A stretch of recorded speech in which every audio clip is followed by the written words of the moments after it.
Everyone, आज हम पढ़ेंगे बायो सावर्ट्स लॉ। अभी तक हम चैप्टर 4 में पढ़ रहे थे और चैप्टर 4 के दो सेक्शन हैं। Section 1 magnetic field due to current carrying conductor, हमने इसको शुरू किया था और हमने इसके लिए डायरेक्शन की बात हम कर चुके हैं। हमने पढ़ा था ऑरेस्टेड एक्सपेरिमेंट। ऑरेस्टेड एक्सपेरिमेंट हमको मिला था कि अगर किसी कंडक्टर के अंदर करंट फ्लो अगर होता है तो उससे जो मैग्नेटिक फील्ड प्रोड्यूस हुआ है उसकी डायरेक्शन हम पढ़ चुके हैं। Magnetic field due to straight current carrying conductor ने कहा था राइट हैंड थंब रूल है या फिर राइट हैंड पाम रूल है, हमने उसको कैलकुलेट कर लिया था। फिर हमने कहा अगर सर्कुलर कॉइल होती है तो उसके लिए हमने कॉर्कस्क्रू रूल दिया था। तो मैग्नेटिक फील्ड जो प्रोड्यूस होता है due to current carrying conductor, इसकी हम डायरेक्शन की बात कर चुके हैं, लेकिन अभी तक हमने इस मैग्नेटिक फील्ड के मैग्नीट्यूड की बात नहीं करी कि जो मैग्नेटिक फील्ड है इसका मैग्नीट्यूड कितना होगा। और इसी चैप्टर का दूसरा सेक्शन है magnetic force on current carrying conductor, और इसको हम कंप्लीट कर चुके हैं। इसके लिए हमने पहले पढ़ा था लॉरेंट्ज फोर्स, वो हमारे पास आया था F = Q VB sin theta, और इसी की हेल्प से हमने force on a current carrying conductor find किया था। साथ ही हमने एक टॉपिक और भी किया था motion on a charge particle. तो जो मैग्नेटिक फोर्स वाले सेक्शन है उसको हम कंप्लीट कर चुके हैं। आज हम वापस इसको कंटिन्यू करेंगे। Magnetic field due to current carrying conductor, direction बात कर चुके हैं, और आज हम जो मैग्नेटिक फील्ड प्रोड्यूस होता है करंट कैरिंग कंडक्टर में उसके मैग्नीट्यूड को फाइंड करेंगे। और इसके मैग्नीट्यूड के लिए हम यूज में करेंगे बायो सावर्ट्स लॉ का। तो ये जो बायो सावर्ट्स लॉ है ये हमें क्या कहता है? First of all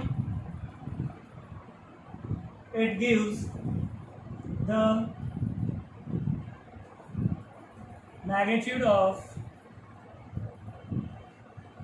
magnetic field due to current carrying conductor. अगर किसी कंडक्टर में करंट फ्लो हो रहा है उससे जो मैग्नेटिक फील्ड प्रोड्यूस होगा उस मैग्नेटिक फील्ड के मैग्नीट्यूड को हम फाइंड करना है तो हमें बायो सावर्ट्स लॉ का यूज करना होगा। अकॉर्डिंग टू दिस लॉ, अगर हमारे पास क्या है, कोई भी करंट कैरिंग कंडक्टर है, इसमें क्या हो रहा है, I करंट फ्लो हो रहा है, और इस जब हमने कहा करंट फ्लो हो रहा है तो इसके क्या होगा, अराउंड एक मैग्नेटिक फील्ड प्रोड्यूस होगा। फॉर एग्जाम्पल इस पॉइंट P पर हमें क्या करना है, इस पॉइंट P पर हमें मैग्नेटिक फील्ड की वैल्यू को फाइंड करना है। तो इसके लिए क्या करते हैं हम, जो हमारा बायो सावर्ट्स लॉ है वो पूरे कंडक्टर का मैग्नेटिक फील्ड प्रोड्यूस हुआ है उसको एक साथ में बताता है। इसके लिए हम क्या करते हैं, जो हमारा कंडक्टर है इसको स्मॉल एलिमेंट में कन्वर्ट कर देते हैं। हमने इस कंडक्टर का एक स्मॉल एलिमेंट कंसिडर किया, उसकी लेंथ है dl। तो इस dl के कारण जो इस पॉइंट P है इसके ऊपर जो मैग्नेटिक फील्ड प्रोड्यूस होगा उसकी वैल्यू हमारे पास होगी db, क्योंकि हमारे पास स्मॉल लेंथ है तो जो मैग्नेटिक फील्ड होगा वो भी कंप्लीट नहीं होकर स्मॉल होगा। और जो मैग्नेटिक फील्ड db है इसकी value db is directly proportional to I। अगर कंडक्टर में अगर करंट फ्लो I, अगर हम I की वैल्यू को इंक्रीज करते हैं तो db भी इंक्रीज होगा। इसका मतलब I के साथ में क्या है, ये डायरेक्टली प्रोपोर्शनल है। Okay, db is directly proportional to dl। जितना हमारा ये स्मॉल एलिमेंट जो जितना बड़ा होगा उतना ही जो मैग्नेटिक फील्ड है उतना ही ज्यादा प्रोड्यूस होगा। तो db is directly proportional to dl। Okay, और साथ ही हम बात करते हैं कि ये जो पॉइंट P है जिसको हम फाइंड कर रहे हैं, ये जो हमारे dl हमने कंसिडर किया है small element, small current carrying element, तो इससे जो हमारे पास डिस्टेंस है, ठीक है, ये हमारे पास डिस्टेंस होगी r, और ये जो हमारे पास dl और जो r है इसके बीच में एंगल है, इसे हम बोलते हैं थीटा। तो हमें एक्सपेरिमेंट से ये पता चला कि db is directly proportional to sine theta, कि जो हमारे पास स्मॉल एलिमेंट है और पॉइंट P इसको मिलाते हैं, जॉइनिंग लाइन तो हमारी होता है r, इन दोनों की जो एंगल है इसके साइन कंपोनेंट के डायरेक्ट प्रोपोर्शनल होता है हमारा मैग्नेटिक फील्ड। और साथ ही db is inversely proportional to the square of r। इसका मतलब ये है कि जो हमारा मैग्नेटिक फील्ड है ये डिस्टेंस के स्क्वायर की क्या होता है, इनवर्सली प्रोपोर्शनल होता है। हम जानते हैं जितना ये पॉइंट दूर होगा उतना मैग्नेटिक फील्ड कम होता जाएगा। इसका मतलब ये है कि डिस्टेंस के साथ में जो मैग्नेटिक फील्ड है वो इनवर्सली प्रोपोर्शनल होता है।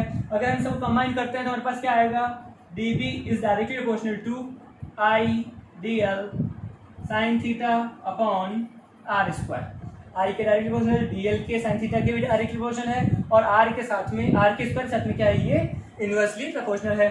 और जब हम इस प्रोपोर्शनल साइन को हटाते हैं तो हमें मिलेगा constant, this is k I dl sin theta upon r square, and here value of k is mu naught upon 4 पाई।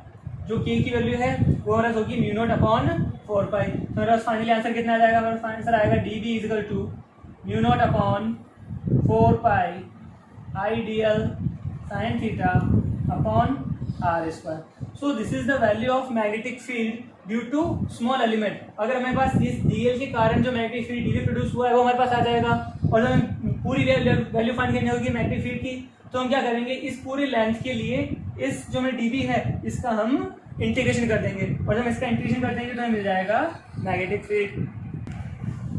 अब हम इस बायो-सावर्ट लॉ का यूज करते हुए एक स्ट्रेट करंट कैरिंग कंडक्टर के लिए मैग्नेटिक फील्ड को फाइंड करते हैं।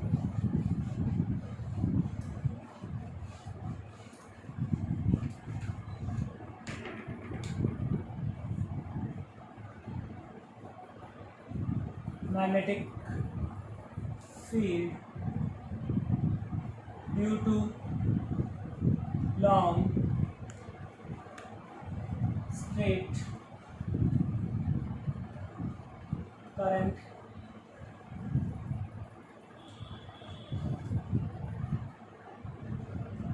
Carrying conductor. हमें क्या गिवन है, हमें एक long current carrying conductor given है। हमने मान लिया ये एक्स वाई हमारा क्या है, लॉन्ग करंट कैरिंग कंडक्टर है। इस करंट कैरिंग कंडक्टर में आई करंट फ्लो हो रहा है, और इसके कारण हमें इस पॉइंट पी के ऊपर क्या करना है, हमें मैग्नेटिक फील्ड की वैल्यू फाइंड करनी है। ठीक है, लेकिन ये जो पॉइंट पी है ये हमारे पास जो करंट कैरिंग कंडक्टर है इसके सेंटर जो हमारा है, सेंटर पॉइंट से थोड़ा अलग पोजीशन पर है। ठीक है, अगर हम बात करते हैं इसको हम फाइंड करेंगे मैग्नेटिक फील्ड। बायो-सावर्ट कहता है, बायो-सावर्ट के लिए क्या करना होगा, पहले एक स्मॉल एलिमेंट हमने डीएल कंसिडर किया, और ये डीएल कंसिडर किया है, ये डीएल अगर मैं इसको पी से ज्वाइन करता हूँ तो ये डिस्टेंस मेरे पास होगी आर। ठीक है, और डीएल और आर इसके बीच में एंगल होता है उसको हम बोलते हैं थीटा। ये हमारा फॉर्मूला था mu naught upon 4 pi I D L sine theta upon R square. तो ये जो थीटा है, theta is the angle between DL and R. जो हमारे डीएल कंसिडर किया है वो आर के साथ में कितना एंगल बना रहा है। ओके, ठीक है, और अगर हम इसको ज्वाइन करते हैं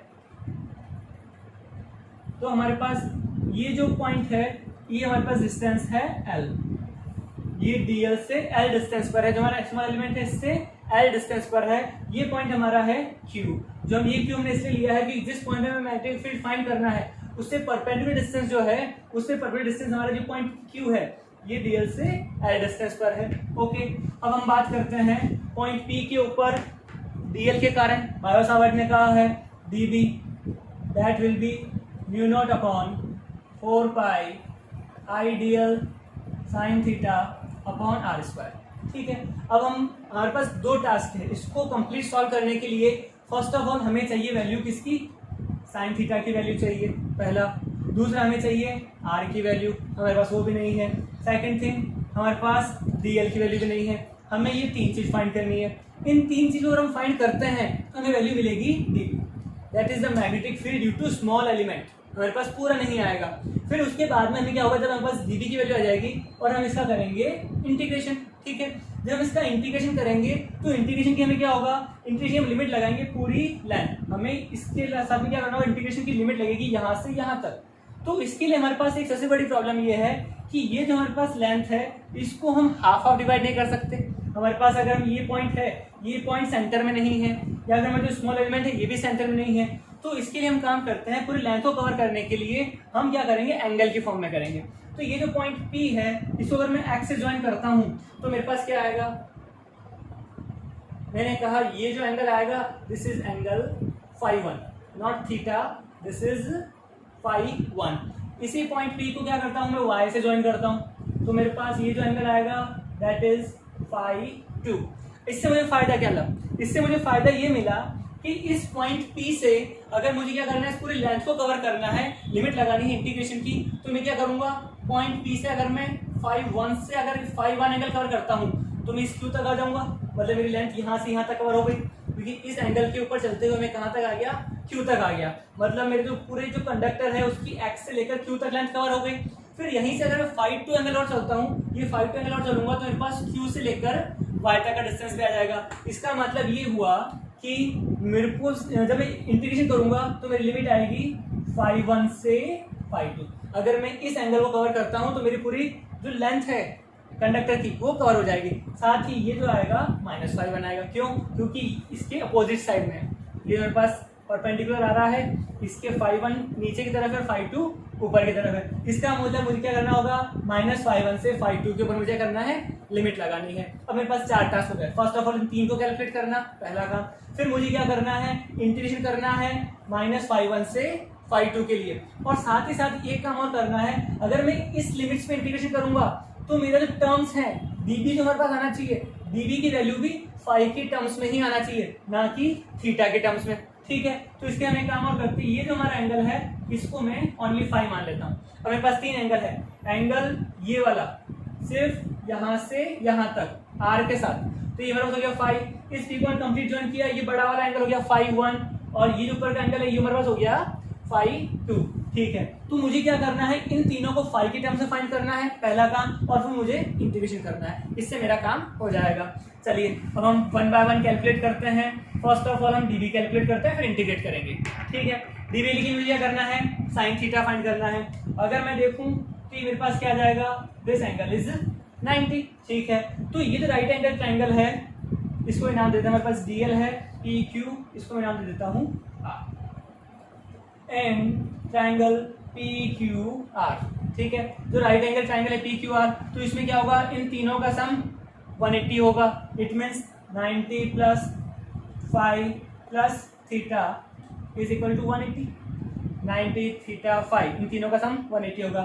फाइनली मैं कह सकता हूँ theta plus phi is equal to 90। ये 90 जगह हो जाएगा, 90 रह जाएगा। Theta plus phi is equal to 90।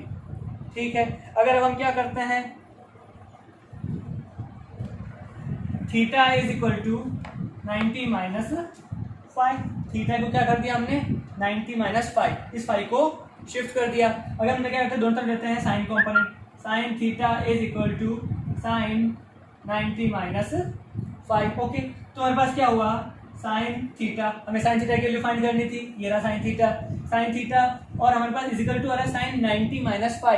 तो ट्रिग्नोमेट्री कहता है साइन 90 माइनस जो एंगल होता है उसको हम कॉस में कन्वर्ट करते हैं, तो उसको हम सॉल्व करना जाएगा कॉस फाई। फॉर्मूला है sine 90 minus theta is equal to cos theta, तो ये हो जाएगा हमारे पास कॉस फाई। तो हमारा पहला काम हो गया, जो साइन थीटा है वो किसी टर्म में आ गया, फाई की टर्म में आ गया, तो मेरे पास इक्वेशन नंबर 1 हम लेते हैं, हम काम में ले लेंगे इसको। पहला काम हुआ। सेकंड थिंग, अब हमें फाइंड करना है आर और DL।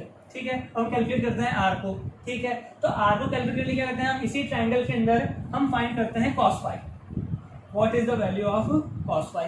हम जानते हैं कॉस फाई क्या होता है, राइट एंगल ट्रायंगल है, तो कॉस फाई हमेशा। सेकंड, ये डिस्टेंस है हमारे पास, ये DL है, इससे डिस्टेंस हमने कैंसिल कर लिया R। ये जो परपेंडिकुलर डिस्टेंस है इसको हम बोल देते हैं, ये हमारा डिस्टेंस है A। ठीक है, हम बात करते हैं कॉस फाई की। कॉस फाई हमारे पास होता है बेस अपॉन हाइपोटेनस। ठीक है, तो इस ट्रायंगल में हमारे पास बेस क्या हो जाएगा, हमारे पास बेस होगा A, हाइपोटेनस हो जाएगा R, तो हमारे पास बेस हो गया हमारे पास R।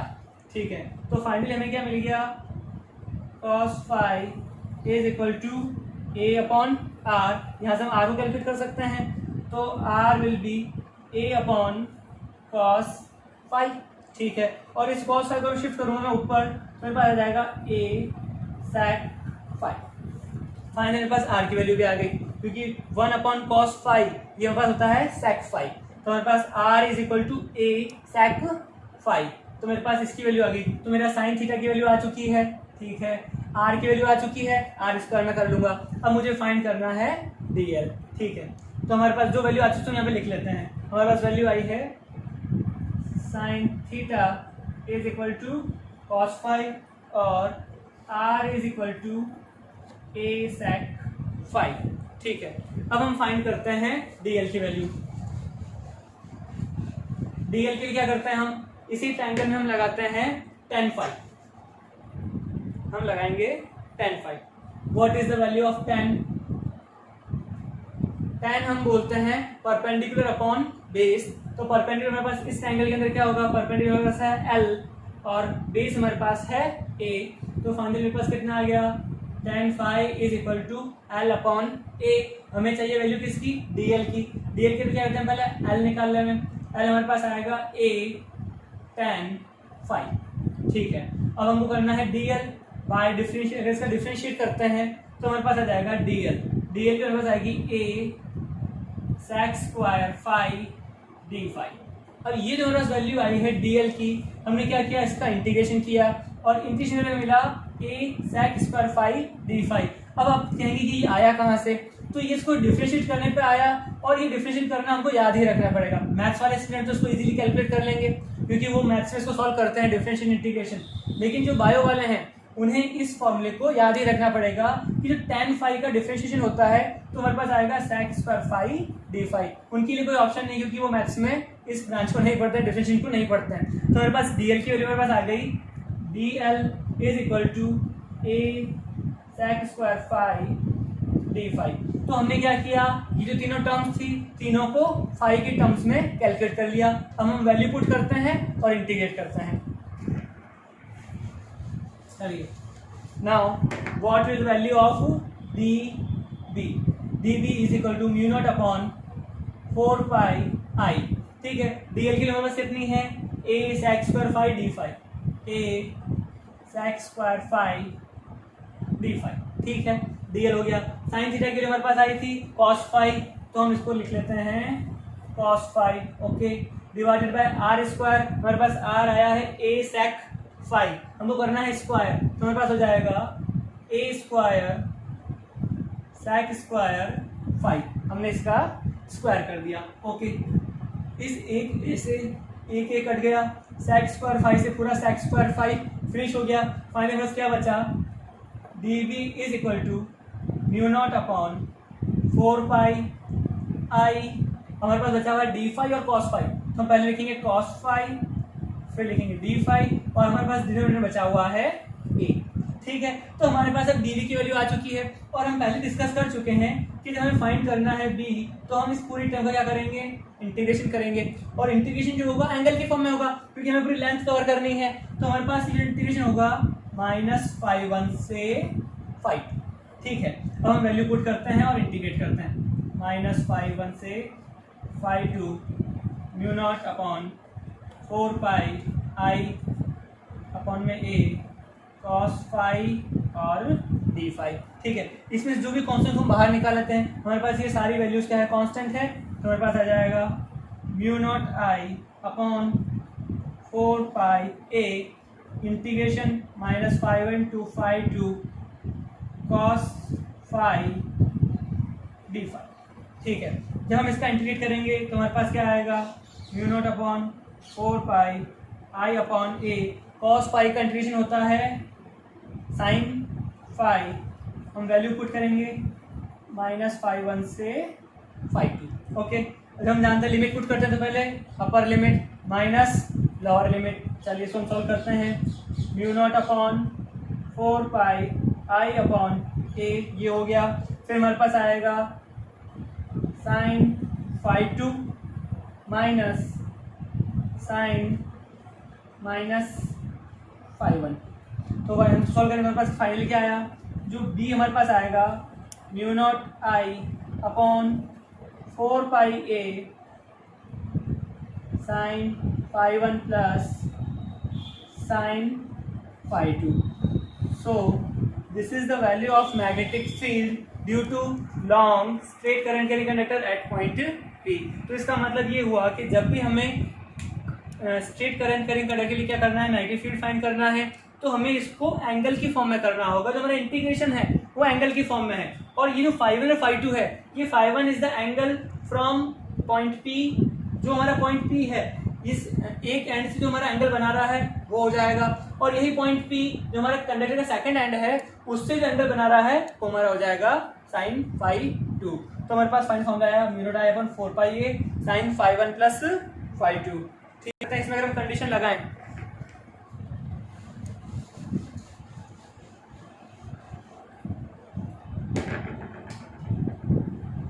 if length of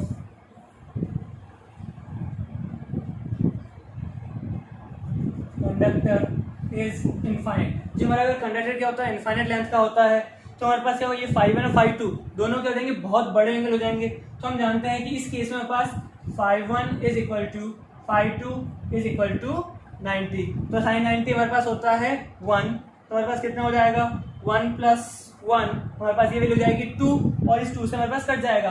तो उस केस में हमारे पास आएगा b is equal to μ0I upon 4 pi a multiply by 2, finish हो जाएगा। तो हमारे पास उस केस में हमारे पास आएगा μ0I अपॉन 2 पाई a।